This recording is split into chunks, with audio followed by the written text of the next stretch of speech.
Encore là, Quay, Annie Smith St. George, Kish Quanaquata the Gas, Kitganzi beyond Chipa, the Kitchen when went up Wap Wakakina, we are Gosunjuma, Madaviswag, Anishnabi Algonkinaki, Bichashikonja, Kakinukaya. I'm Annie Smith St. George. I was born and raised in Kitigan-Zibi, Algonquin First Nation. And I welcome you all, greetings, and welcome you all to the unceded Algonquin territory that you're on. Bienvenue sur le grand territoire, ici même, le territoire algonquin-no-cédé. Ça me fait plaisir de vous voir, puis vous accueillir avec grâce ouvertes comme mes ancêtres, ils ont accueilli vos ancêtres. As the first settlers came in, we greeted them with open arms, as I greet you with the same way as my ancestors did. So, welcome to all of you that who have come onto the land of all nations now. As we look around, we greeted on the White Nation, the Yellow Nation, the Black Nation, and all the Anishinaabe nations that came to this land. And I welcome you all to this land, the land of my people, the Algonquin Nation. It is very important that when we start anything in the morning as the sun rises, we always give thanks to what we have as the waters. We drink water. Water is very important. L'eau est très important à boire. Sans l'eau, without water, we cease to exist. The trees that we see around us, without the trees and the wind, and all what we have on earth, Jojoeki, we cease to exist. And our ancestors always taught us to take care of Jojoeki, Mother Earth, for we nourish from her. We gather medicines from her, we live off her. Chikjami Gwach, Chikjamarido, I thank the Creator. Je remercie le Créateur de tout ce qu'il nous donne, sa terre, aujourd'hui et chaque journée. Miigwach.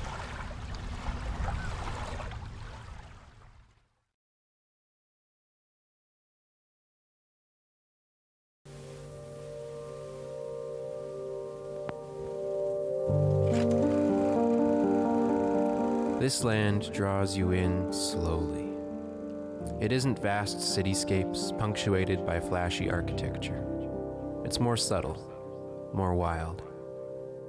It isn't bustling subways or crowded downtown corridors. It's the friendship and community that we find far from home. It isn't even oil and industry. It's the rivers and forests that have provided for so many in so many ways. This land draws you in slowly. That is, until you put a paddle in the water. Suddenly, you're in love.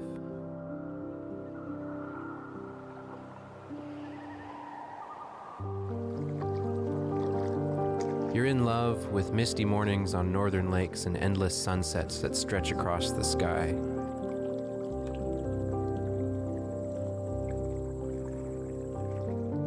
You're in love with rivers coursing with history, so strong you can feel it in the current. You can almost imagine the first peoples hunting and gathering along the banks, the fur traders loading up their canoes with their precious cargo, or even the clamor of the shipyard on the edge of town. Some people say there's nothing to do here, and honestly, I just don't see it. I can drive 40 minutes in any direction from town and be hiking in the middle of the vast boreal forest or paddling a winding river. You might see a few beavers, a whiskey jack, or even an eagle overhead. The day will almost surely end laughing with friends over a crackling campfire late into long northern nights.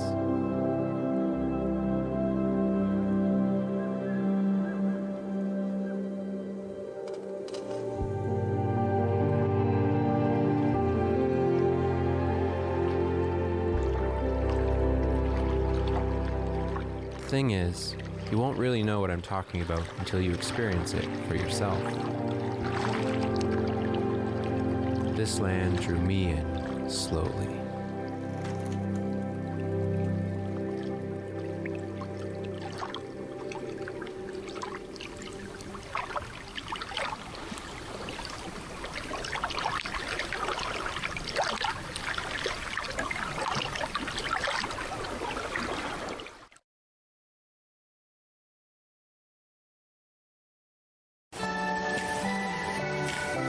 Anything is possible if you set your mind to it. We're all capable of doing so much more. And every day that I do this, I prove that to myself, time and time again. We are capable of so much more. This is nothing. This is just the beginning of my day.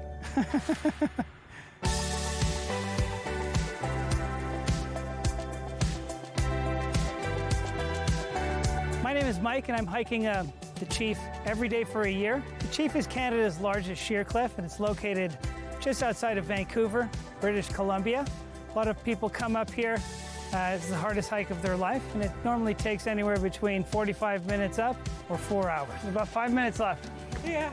So every day I climb about 145 flights of steps. So if you imagine that to be a building, by the end of the year, I will have reached the 50,000th floor. But you got to keep in mind, I go up and down. So by the end of the year, I will have reached 105,000 flights of steps climbed. I'm hiking the Chief every day for a year to raise awareness for the social services that are available to people suffering from mental health issues. One phone call changed my life and set me on a path towards getting better. I was suffering from some severe mental health issues related to some head trauma that I've occurred in my lifetime. I've had about 20 serious head injuries in my lifetime, living a pretty rough and tumble lifestyle. And at some point, everything got pretty overwhelming for me. So one phone call to Vancouver Coastal Health put me in contact with somebody that pointed me in the right direction towards starting to get help. So I started this off with the intention of just getting going and letting everything else figure itself out as I go. I didn't have the right footwear, I didn't have the right outfit, I didn't have the right anything. But I didn't let that stop me, and I just started in skate shoes, my Vans skate shoes and my Vans ripped denim shorts, and it seems to be working out for me. I think the Chief helps me every day because it simplified my life in a drastic way. It's the hardest thing I can do. It puts me directly in nature, deep in my thoughts and in meditation, giving back to my community, and sharing space with people going through the exact same struggle. And it's a wonderful thing. Well, enchanté, have a wonderful day. You know what's cool about this hike is the amount of people I can come across that, I don't know, these small interactions really make my day. Today's a hot one, for sure. And you can change someone's entire life just by saying one little positive thing. Funny thing is, on the third day of me doing this, someone said to me, that's not sustainable. You doing this for a year seems impossible. And I really believe that was their limitations that they've set for themselves that they were projecting onto me. And every day I come up here, I really do think about that. And I kind of laugh at the same time that I get upset and frustrated, because so many times in my lifetime, limitations of other people have been placed on me that have kept me from reaching my potential. And I'm proving that wrong every day. There is no day that I will not be able to do this hike. I've already done this hike in incredibly excruciating pain. I thought I broke my knee for 8 days, and I did it. And one day I did it crying, and one day I did it crying in the dark. I'm not stopping. I'm going to be up here every single day because that's what I set out to do, and that's what I'm going to do. I have an Instagram page of Mike from Montreal. I post a video of every day of me reaching the summit and ringing that bell, letting everybody know you can reach your impossible goal. One day at a time, one step at a time. This is somehow making me a better community member. It's making me a better parent. It's making me a better business owner. It's making me a better person. It's just changed my perception of my own limitations of what I'm capable of doing and what I'm capable of showing others they're capable of doing. I'm hoping that one day someone's going to be at the top waiting for me with a pizza. That's going to be a great day.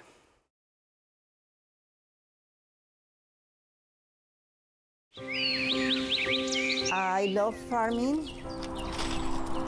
I love plants. I love to work with nature. Working in your own place and doing something that you enjoy it.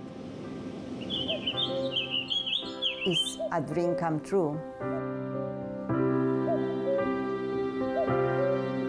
Originally from Argentina. I came to Canada around 33 years ago, and I was living around the country in different cities.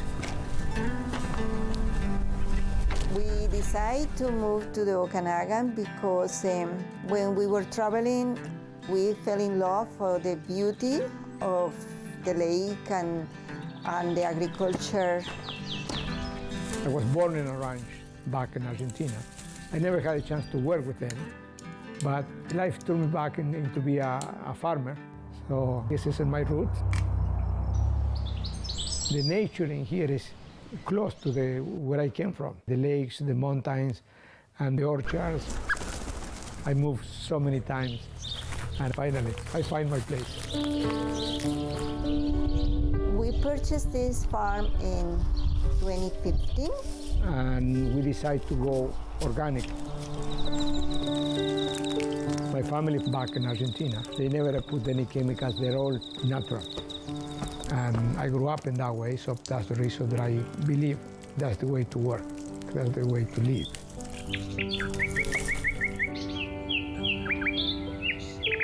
Organic for us means the land is alive. And we really care about each single living thing from one season to another. In the spring, all those flowers blooming, and the bees give us hope to begin a new year. With the peaches, that is the first ones that come. We saw a little tiny green little fruit before, and then now we see beautiful peaches. Working outside, fresh air, with all the natural music you can have in the orchard, it's very enjoyable.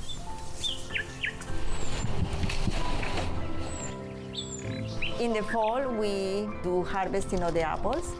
And we enjoy that much at that time. Also, we decided to have some leftover in the trees, leave them out there for the birds. And they have food for the winter. The whole system in our orchard is formed by alive members. And we really care about that. This reminds me so much to my hometown, and it's really attached to my heart and my mind. We return back to our roots. This is our home, and we love it.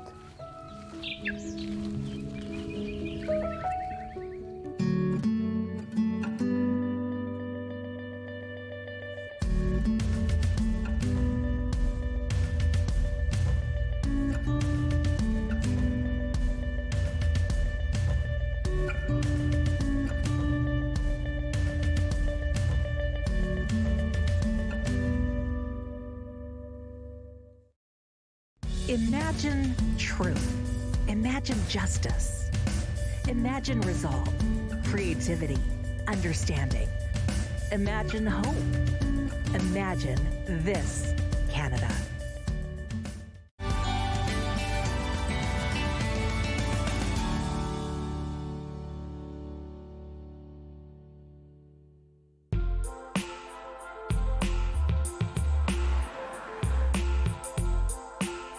If I had one hope or purpose or intention behind my work or why I do it, I would say to kind of like bring that dream, imagination, fantastical world that's inside of us out into our world and let it occupy some space and color it and brighten it, and it could inspire future artists or generations of people to do whatever they can to bring that dream, good creativity into the world, you know?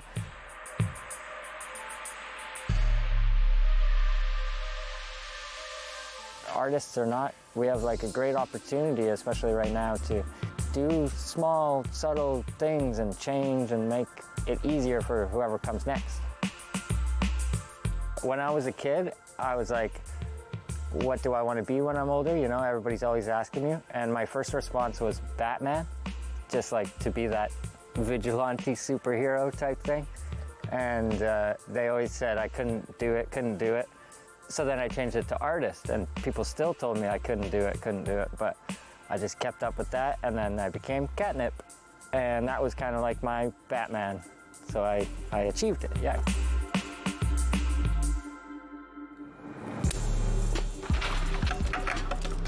I've been drawing and painting my whole life. Like I remember math class and stuff, I would finish the assignment really quick and then start painting. Yeah, so it just stuck with me.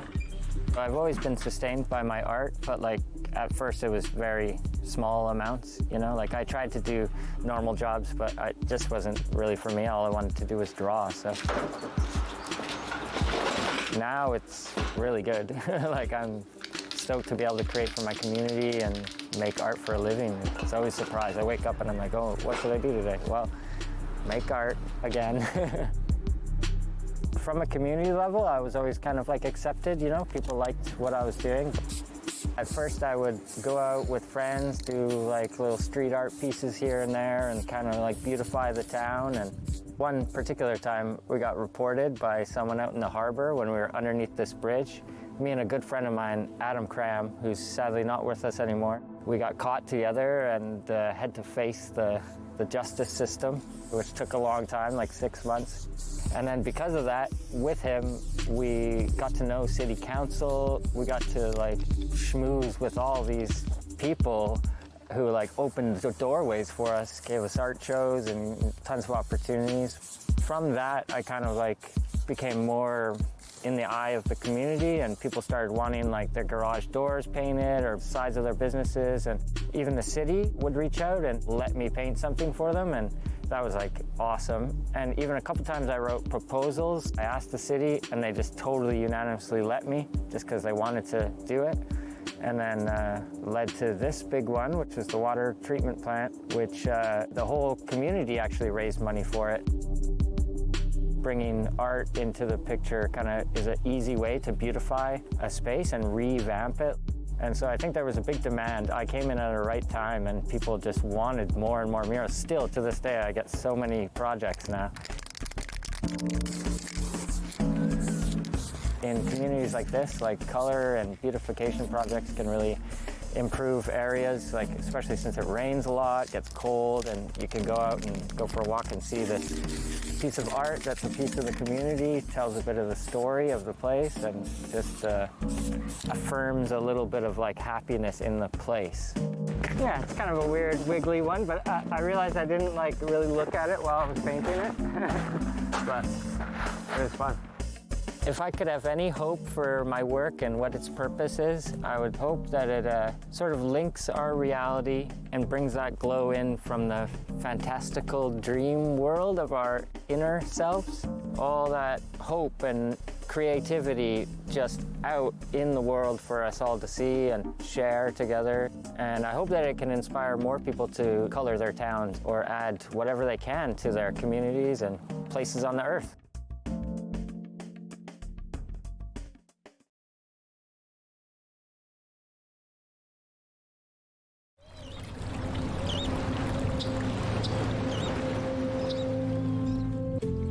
The early sun rises on the harbor city.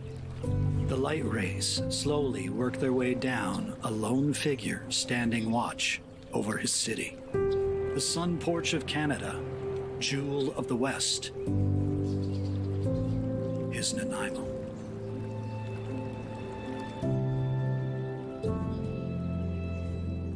This is Black Frank. Who was this colorful pirate, and how did he become Admiral of the Fleet?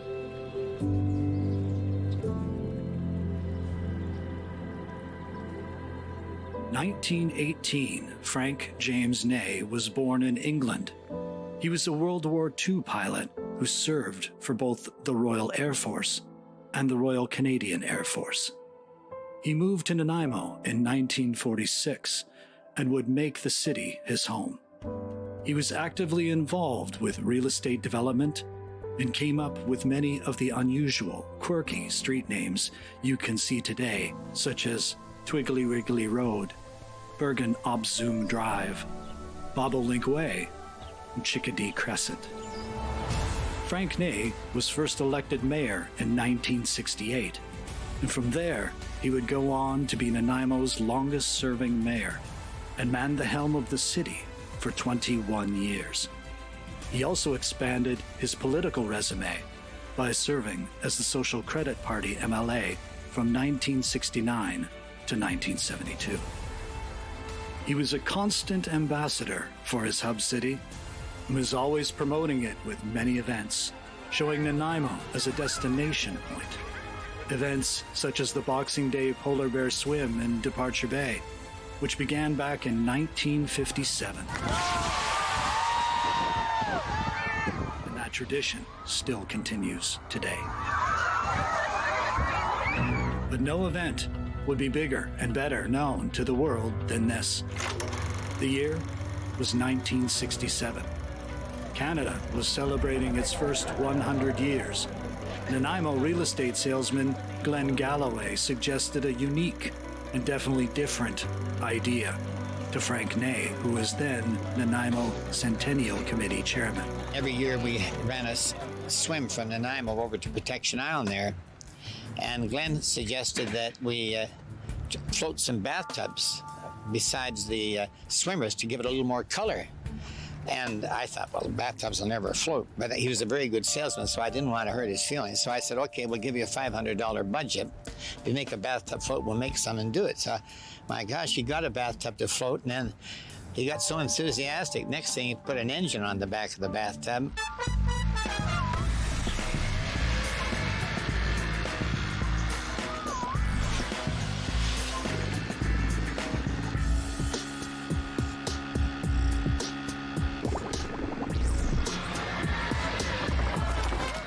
Today, British Columbia has proved that they lead the world in bathtub technology, and around here, people seem to prefer corn to culture. And thus, Black Frank was created.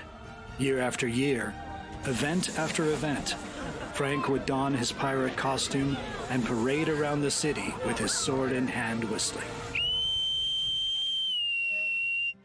8 bells and all is well, and Davy Jones is like. Ney died on November 24th, 1992, following a long battle with a cancerous brain tumor. During the 1994 Bathtub Weekend celebration, Nanaimo unveiled Black Frank to thousands of onlookers.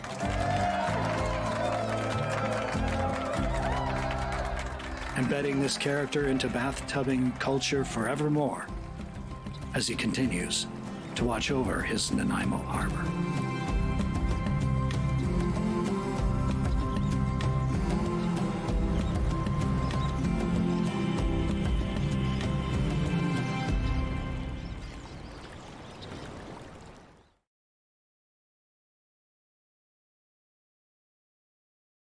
Bonjour, Misko Nango Quain Dijnakas, Magazine Dodam. It's a connection and Snabak Minawa Guli Zibi and Donjaba, Ojibwe and Snabe Quain Dao. Hi, I'm Joanne Robertson, and I'm the writer and illustrator of The Water Walker. And my communities are Algoma, Whitefish Lake First Nation by Sudbury, and Essex County. And the water holds all our stories, it holds images, things on the earth that depend on every other living thing to survive. And we've forgotten that. I lost all my culture, I lost my language, I lost all of that. Hasn't been until as an adult I'm gaining that back. I want to share, like about clans, about water, about Sema. Water's alive and it has a spirit. And a lot of grandmothers are fighting to get lakes and rivers personhood. And that seems like an odd thing for lots of Canadians to think about a river having a spirit and being alive and needing rights. And I was the coordinator for the water walks. That's how I was able to write this story for Grandma Josephine. She had a big influence on my life for sure. She made all of us promise on her deathbed, keep doing your work, and we all promised. The water walker I drew before I wrote. I drew the stories. The purpose of the water walker was all those promises I made to the walkers and the water walkers in 2011 to remember what they did for the water so that their future generations would know they made an effort to change things. It's important for our kids to know these people because it's a lot of work changing hearts and minds. So by doing, walking or like myself writing a book about the work that they're doing, it hopefully inspires because everyone has to get on board with it. We're all born of water.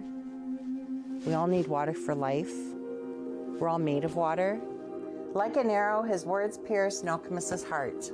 She looked around. She saw how people were disrespecting the water, wasting it, making it unfit for life. I'd like to spend more time with kids telling their stories. And I know how to say ice water in Ojibwe. Oh, how? I don't know how to say it. Miko Mibe. Cool. Having an identity will just make them even stronger. Our stories are everything, right? And water holds all our stories. It's our responsibility to nurture the relationships with all life. And by honoring water and knowing that everything that's living needs water, that's a good way to do that.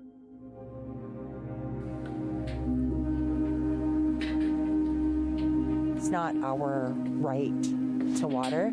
It's our responsibility to take care of water for every living thing, not just for us.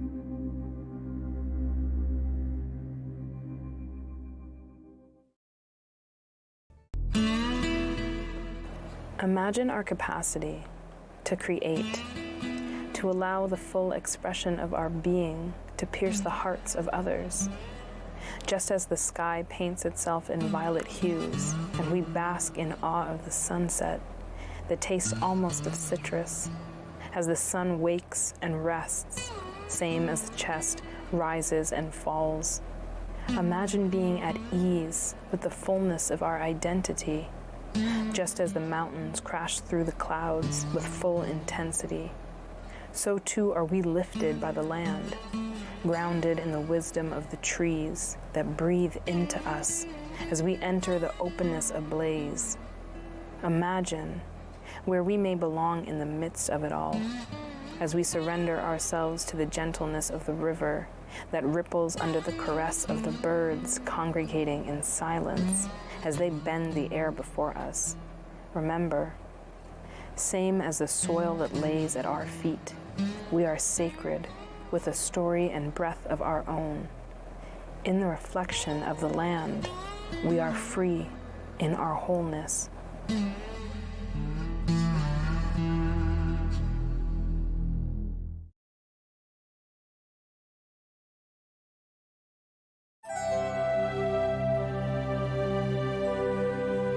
I want people to know that in their life, as we go along in this crazy world, that there's at least one person out there that gets them and understands and can relate, and that everything will be just fine and okay.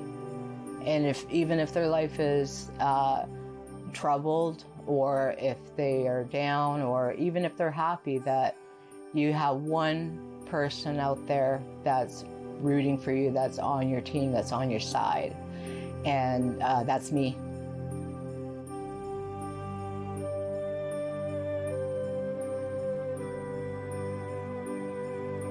Hi, my name is Crystal Burby, and I am a Native American artist. And I have been painting for 20 years. I am self-taught, and I like to work with acrylic paint. In different parts of my life, I wasn't happy. I was sad, and I had difficulty, just like everybody. But I felt like I didn't have a voice, and felt like I didn't express myself enough. So I tried to do it through my art. I feel like the Creator is coming through me as a vessel and is giving me this image to draw out onto the canvas, because whenever I start, generally there's nothing there. So it's a blank canvas, and then I just start with my pencil and I start going, and then the next thing you know, I have an image. So it surprises me, you know, whenever I get finished a piece. I just can't believe what has, you know, transformed right in front of my eyes. These people that I'm representing in these pictures, they also have a history. And if you look down the line for Aboriginal natives, they have had a long line of history of sadness and happiness and sorrow. With my art, I am able to give them that voice and have a stand and have a say. It has helped me through some of the hardest times that I've had in my life, and through the happiest times. It has helped me grow as a person, as a mother, as a fiance, as a person in this world. I am just as equal to everybody else, in that everybody else is just as important as I am.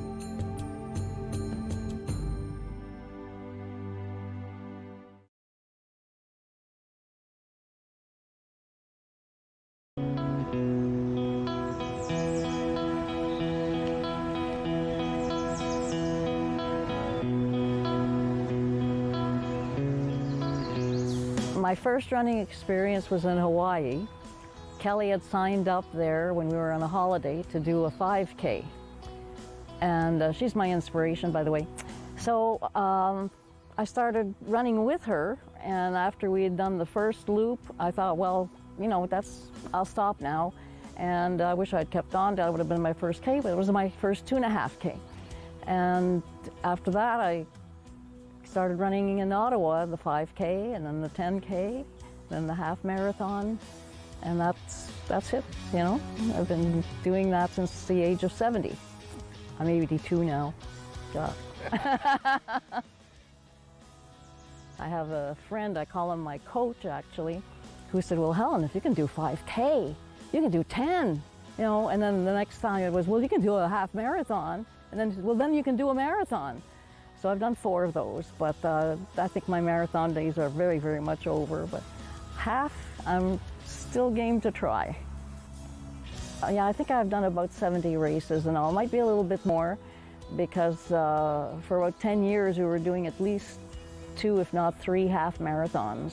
The Army Run, the Florida Run, because we go to Florida for American Thanksgiving, and coincidentally, the Space Coast Marathon and half marathon is on the Sunday after American Thanksgiving, so we were there and we took advantage of the opportunity. Plus they give super medals, all about, yeah, and you meet an astronaut. The one that stands out the most really is the Paris Marathon, because if you're going to visit a city and you don't want to be in the traffic or behind buses or anything, run a marathon. You've got the place all to yourself, and you're going by the Eiffel Tower, and you're going through Champs-Élysées. You're seeing Paris like you're on your own. It's really beautiful. And I have heard that I'm an inspiration to others. When we were running Paris, it was so funny because they're all looking at me and they're saying, "Oh, madame," you know, and I should have done a facelift. But anyway, we had this prince, we were running in Paris, and this African prince, all in his beautiful, beautiful colored garbs. And doesn't he put his hand out and start running like about, 20 steps with me, sort of thing. So, there were so many wonderful things. And I did get the best compliment ever from Catherine Switzer. She was the first woman to run the Boston Marathon, and she signed in as K. Switzer. And my friend Louis saw her give a talk at one of the races he was doing. This was before I even started running. I guess I had just started. And he had her sign, "Helen, you are an inspiration to me." starting to run at 70. And she signed it. And then years later, that's why I'm wearing this one, because she started a charity. And this was the Niagara run. It was one sponsored by her. And the money that goes to training like poor countries, girls in poor countries to run, you know, as a sense of freedom, sort of.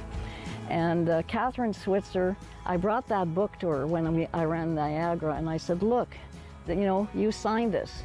And she added another thing and said, you are my inspiration. I decided to run a marathon 50 years after I ran my first Boston Marathon. And she did it when she was 70. So that was kind of a compliment, you know. I always try and get, you know, people to donate to a specific charity, like the support for military families in the Canadian Army run is one. And I have done a lot of runs like for Care For, which is, you know, a home care service. And I've done, well, this one is for the Pearly Rita, where I volunteer. And yeah, I've done, most races I have, you know, have had a recommendation, like if you're going to make a donation, do it to this charity. And people get a tax receipt, so, you know, we all benefit, you know. So it is very important to be active, especially as a senior. And I've kind of worked as a volunteer with seniors for on and off and in many positions. And I find that even doing chair exercises for them, and especially to music, and you know, they feel better and they look forward to it. And it's, you know, you got to stay mobile. You have to stay mobile, and even if you have to use a cane or walking sticks, do it, you know. It's worth it, and it gives you a sense of independence. You know, if you can do things for yourself for as long as you can, that's a blessing, yeah.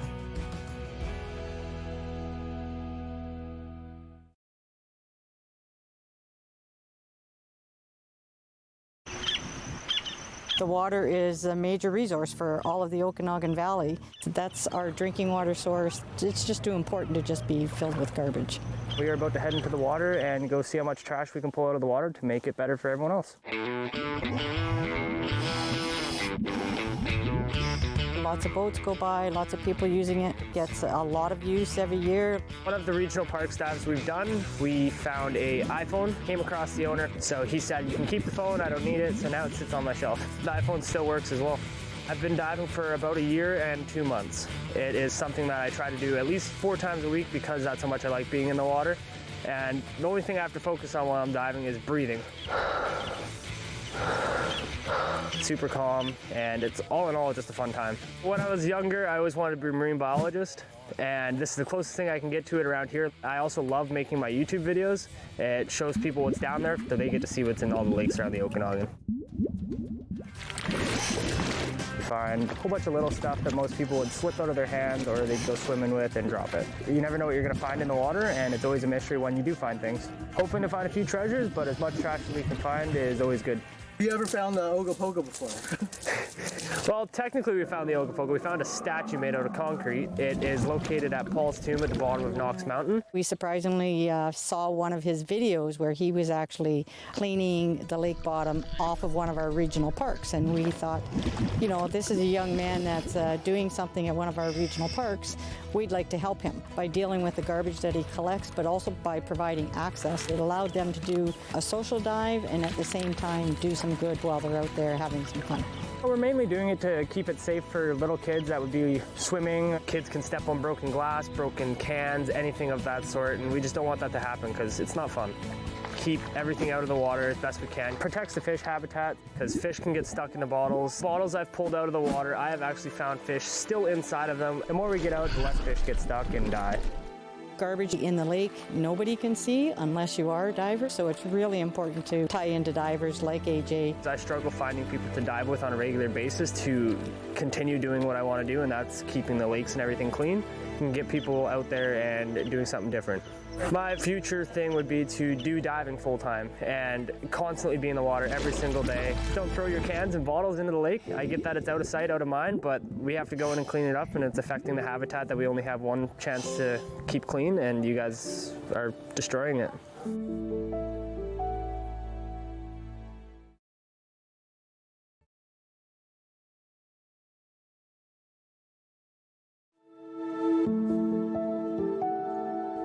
This mural is a student-led project that is a cumulative art piece from numerous students of numerous backgrounds.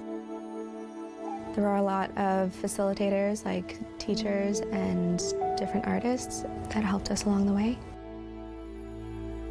It came about 2 years ago now during a brainstorming session with a few different students, and we wanted to raise awareness for missing and murdered Indigenous women and girls. I became involved through the Indigenous leadership class at Stellies Secondary. I was one of the students that was a part of the brainstorming process, and I worked with a lot of different students, and I worked with a few of the teachers at Stellies, and I had the honor of working with Sarah Jim and different elders from the community. We all worked together to create this image of this powerful woman surrounded by medicines and ancestors, plants, animals, the land. We were working together to give each other strength, but also to give this woman strength and all those affected by the missing and murdered Indigenous women epidemic.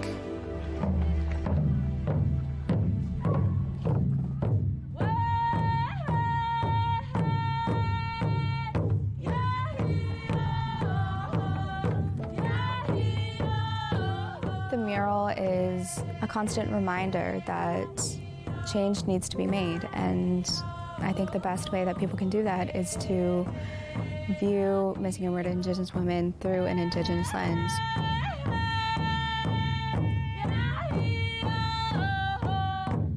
My last thoughts about the mural would be for people who see it to think about what it means to Indigenous people to have their art pieces be seen and their voices be heard, and to think about what it means to different families and different communities who have their own stories regarding missing and murdered Indigenous women and girls. They need to be sincere and honest and have a level of sensitivity when talking about missing and murdered Indigenous women and girls.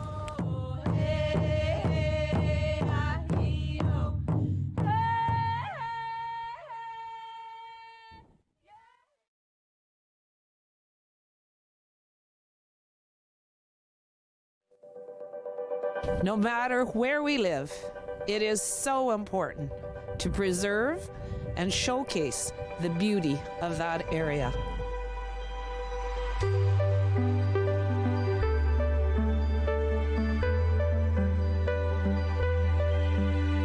I wish this was called the smallest city in Canada with the biggest heart, because that's what it truly is to me. I just don't think we celebrate enough all the good things we have here, and this lake is just one of the many features of this area. Living on this lake, I had heard disparaging things about it, and people would say, oh, muddy waters, oh, that lake is disgusting. And I'm watching the kids swim, and I'm seeing all the happy fishermen, and I'm thinking, time to break the news about the jewel of this lake.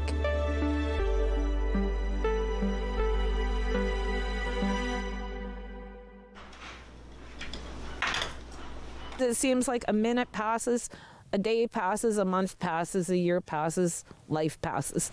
I am not one to be sitting here. I do have cancer, feeling sorry for myself, wanting peace and quiet. And I said, no longer am I letting things be. I want to publish this book, and so I went ahead.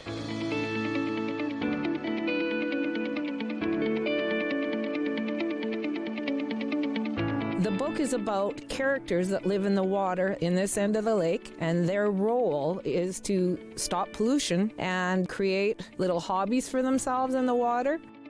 I've worked a lot with young children throughout my career, and eventually I became a principal and worked with all children. And unless you're able to be with these youngsters who are the future, who make the difference, who will make the difference in this world, you know, it's something you have to do. Well, these Goonies mean a lot to me. My goal was to go out to each of the primary schools and have the kids collect some litter on behalf of the Goonies. I wanted to make these characters come alive and be a positive and invite people and come clean up the garbage and be fun, you know, come and think about what you're doing and have a carefree time on this lake.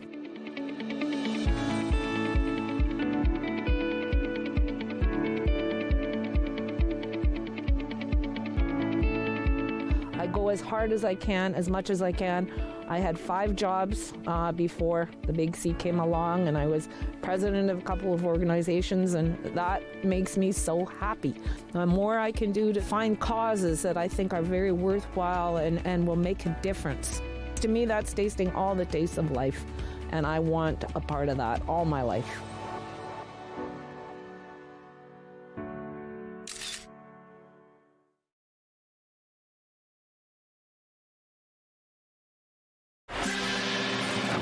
You're not going to win anybody over by telling them what they're doing is killing the planet.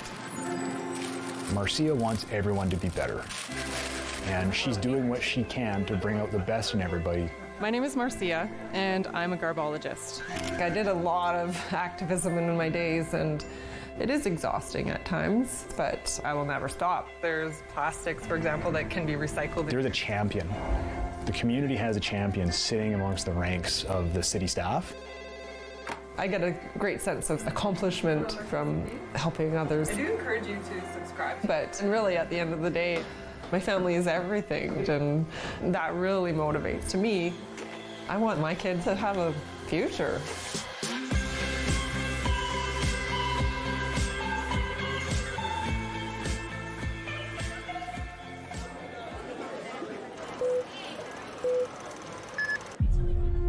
It was quite a few years ago. Al Gore had just released An Inconvenient Truth, and they were screening it at the clock tower in our university. It was powerful and scary. Like, the world is ending and we're causing it, and if we don't change, then you can say goodbye to, like, life on Earth. Like, it was kind of like that. Our ability to live is what is at stake. It was definitely a life-changing experience. It was like, I know what I want to do for the rest of my life. I want to solve this problem. This is more than a job for Marcia. She is invested in educating herself to the nth degree on all things waste-related. This is definitely my niche. And I'm still, you know, deep down, that's my goal of getting the city to reach their waste reduction targets. It's sort of a double-edged sword that I love my work so much, because in those moments where you're giving yourself 100% all the time, Eventually we're going to run out of resources. and then you have a conversation, and this isn't even something that's a concern for another person. It's like, how can you not? This is our Earth. This is where we live. This is our children's future. How can you not care?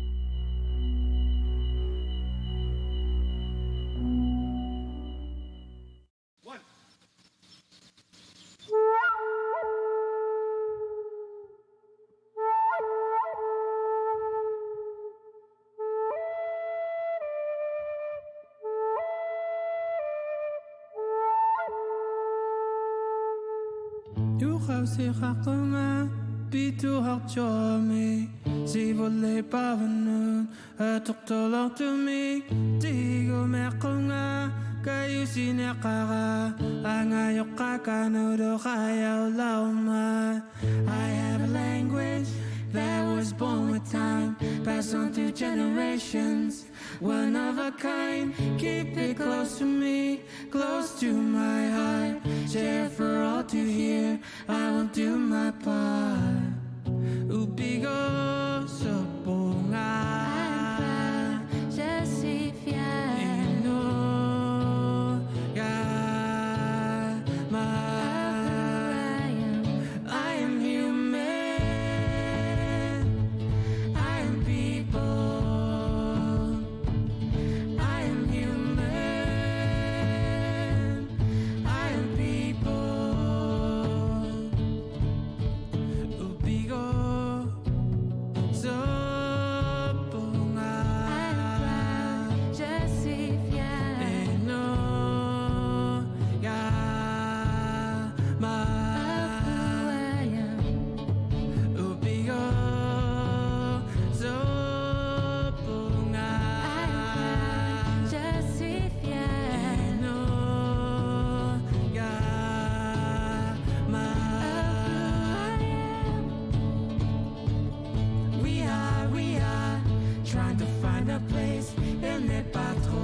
We are all the human race. Il faut fight les fall, et n'est pas trop tard. Ubigo sa bunga. Je suis fière. Ino yama. I am human. I am people. I am human. I am people.